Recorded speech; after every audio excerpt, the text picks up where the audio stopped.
Muchos críticos dicen que Isaías nunca habló de una virgen, sino de una joven.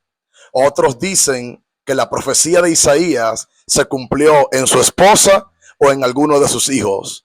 Y lo más atrevido aún, dicen que fue un invento cristiano para hacer encajar el nacimiento de Jesús con la profecía. Pero hoy voy a demostrar que todo eso se cae con Biblia, con historia y con pruebas que son anteriores a Cristo. Primero leamos Isaías 7:14. El texto hebreo dice de la siguiente forma: He aquí que la Alma concebirá y dará a luz un hijo y llamará su nombre Emmanuel, que traducido es Dios con nosotros. La palabra hebrea usada ahí es Alma, pero muchos dicen esa palabra solo significa que se trata de una joven, no de una virgen. Pero vamos a los hechos. La palabra Alma aparece 7 veces en toda la Biblia hebrea, y en cada uno de los ejemplos en la que aparece sin relación con el matrimonio o sin relación en términos amorosos. En otras palabras, ese término Alma está vinculado a la pureza sexual, a una joven que no se ha casado y que no ha tenido ninguna clase de relaciones íntimas. Ahora bien, algunos argumentan que si Isaías hubiese querido referirse a una virgen literal, entonces hubiese usado la palabra Betulá. Eso suena convincente, pero hay un problema. Betulá no siempre significa virgen en términos sexuales. Por ejemplo, en Joel capítulo 1, verso 8, Betulá se aplica a una mujer que está llorando por el marido de su juventud. En ese ejemplo, claramente se está revelando que esa mujer no es virgen. Así que lo que determina la pureza sexual en la mujer es el contexto y no solo el término de una palabra. Otra objeción común es esta: la Alma a la que Isaías se refería era su propia esposa, y el hijo al que se refería es el del capítulo 8. Eso sencillamente es falso. Isaías ya tenía esposa y hijos antes del capítulo 7.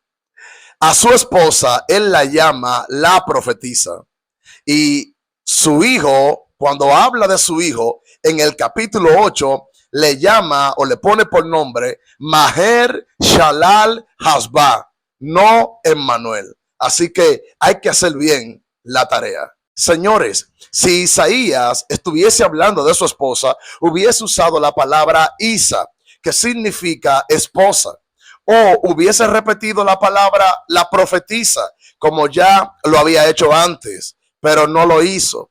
Además, cuando está profetizando, la señal no solo era para el rey Acaz, el rey de turno, era para toda la casa de David. Por eso en el versículo 13, el profeta dice: oí ahora, casa de David.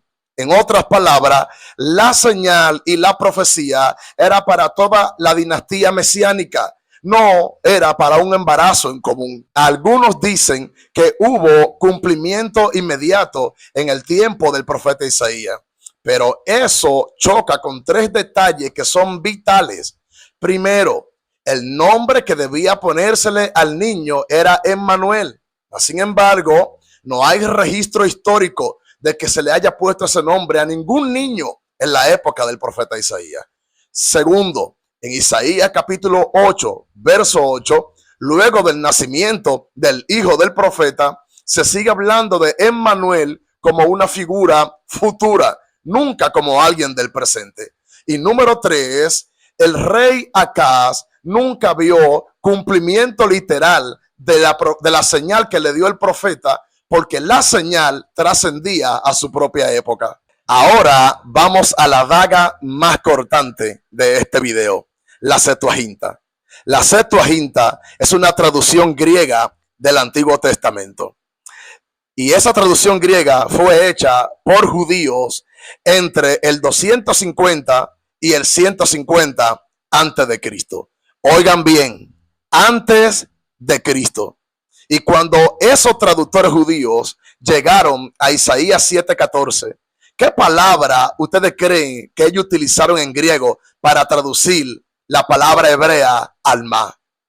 Usaron pártenos, que significa en griego literalmente virgen. Si ellos hubiesen querido traducir joven, porque entendían que Isaías se refería a una joven y no a una virgen, entonces ellos hubiesen usado la palabra griega neanis, pero no la usaron. Usaron pártenos, que significa virgen en sentido literal. ¿Sabe qué demuestra eso? Que los propios judíos antes de Cristo entendían que la mujer de Isaías 7:14 no se refería a una madre común y mucho menos a la esposa del profeta.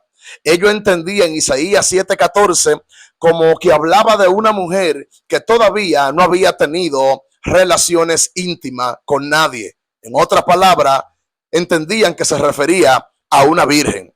Y hay un dato que casi nadie menciona, y es que los manuscritos de Isaías encontrados en los rollos del Mar Muerto 2 siglos antes de Cristo prácticamente, esos rollos tienen exactamente el texto de Isaías 7:14 tal y cual lo tenemos nosotros en la actualidad.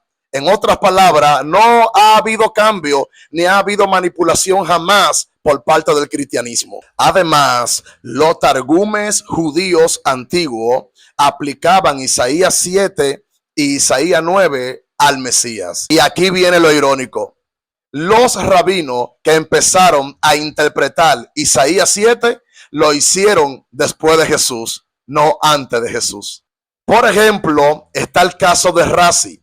Razi en la Edad Media estaba escribiendo y reinterpretando que Isaías 7 no se refería al Mesías, sino a un niño contemporáneo. En otras palabras, hubo una reinterpretación de Isaías 7:14 y fue después que el cristianismo existía y estaba en su auge, no antes del cristianismo, ni por los cristianos o discípulos de Jesús. Entonces, la pregunta real no es si Isaías usó el término alma o la palabra betulá. La real pregunta es, ¿por qué los judíos antes de Cristo entendían que la mujer de Isaías 7:14 sería virgen? ¿Y por qué entendieron que ese niño al que el profeta se refiere sería Dios con nosotros? Mateo no inventó nada cuando citó Isaías 7:14. Él simplemente estaba citando la Septuaginta, la que ya los judíos utilizaban previo a él y al propio Jesús, y la que ya decía, la Virgen dará a luz. Y Lucas, cuando habla de María, deja bien claro que María no conocía varón. Y Pablo, cuando habla del nacimiento de Jesús, dice que éste nació de mujer. Nunca mencionó que nació de hombre. ¿Y a qué te recuerda esa referencia de Pablo?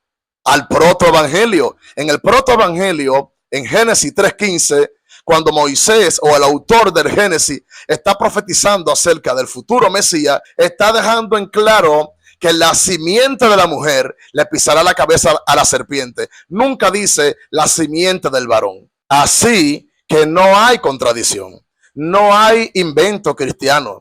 No hay cumplimiento inmediato en la época de Isaías. El texto claramente apunta al Mesías y por eso dice Dios con nosotros. Ese término no se le aplica a ningún niño común del siglo 8 antes de Cristo. Si Isaías estuviera hablando de un niño random, un niño común y corriente de su época, entonces explícame por qué Mateo aplica esta profecía a Jesús 700 años después. Explícame también por qué los judíos rabínicos esperaban un Mesías nacido de mujer. Y también explícame por qué la Septuaginta que usaban los judíos 2 siglos antes de Cristo tradujeron la palabra alma por pártenos, que literalmente no significa joven, sino virgen en su sentido literal. Si este tema te explotó la mente, suscríbete a mi canal, porque en el próximo video le voy a dar con todo a todas las objeciones modernas que siguen repitiendo lo que los propios judíos antes de Cristo nunca se atrevieron a decir ni a creer.